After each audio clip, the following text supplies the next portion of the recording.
Tyler Anderson, he finally has a new team here after a lot of reports and a lot of rumors swirling over the last 24 hours. So Anderson, he goes to the Seattle Mariners in a deal for Carter Bims and Joaquin Tejada. So right here, earlier in the day, Tyler Anderson, he was supposed to get traded to the Philadelphia Phillies, and that fell through. And then after that fell through, there were reports the New York Mets were making a late push for Anderson. But at the end of the night here, 12:30 in the morning, the deal went down, where the Seattle Mariners pulled the trigger and they had Anderson. And this Mariner team, they've been pretty surprising this season, 55-47 on the season, and they definitely needed another starter. And now they got a decent three guys in there. You got Chris Flexen, obviously. You got Lance Gilbert, who's been good. Kikuchi's been okay this season.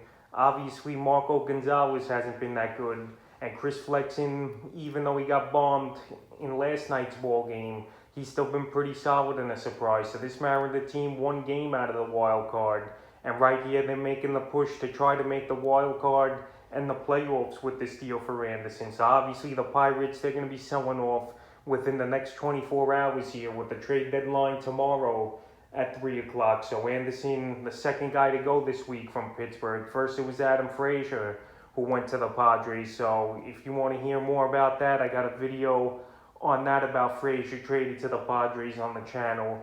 And now it's Anderson traded to the Mariners. And on the season for Anderson, 103 and a third, 5-8 record, 99 hits given up, 50 earned runs, 16 homers, 25 walks, 86 strikeouts, a 4.35 ERA, 1.20 whip, and 7 quality starts. So those numbers, those are fourth or fifth starter numbers. And that's all the Seattle Mariners team did to acquire him. They didn't give up anything big in this deal of notability, in my opinion. And right here, it's a good move to get the lefty in that rotation here for the Mariners. And the last couple weeks here for Anderson, 6 innings pitched in his only outing, 7 hits, 3 earned runs, a walk, 6 Ks, a 4.5 ERA, 1.33 whip, and a quality start. So Anderson, he's a good veteran, no doubt about it, but I don't think this is the greatest of landing spots over there in Seattle, even though their pitching staff, like I mentioned, has been pretty surprising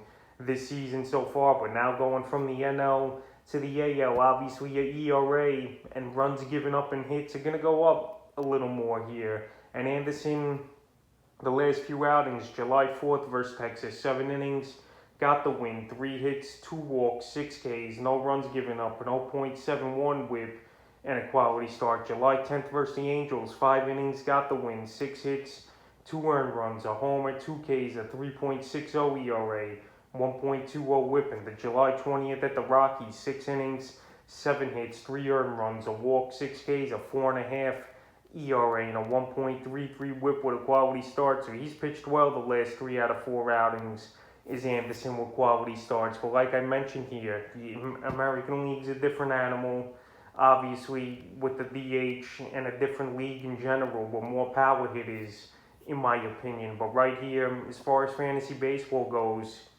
he was only owned in 16% of leagues on the Pirates, and here on Seattle, maybe that percentage will bump up to 25 at most. But right now, you take a wait-and-see approach and see what he does in the first start or two here with the Mariners. If he landed with Philly or the New York Mets, that would have been a more ideal landing spot for fantasy baseball. And I think him landing with Seattle's more of a better real-life move than fantasy. So Tyler Anderson traded to the Seattle Mariners.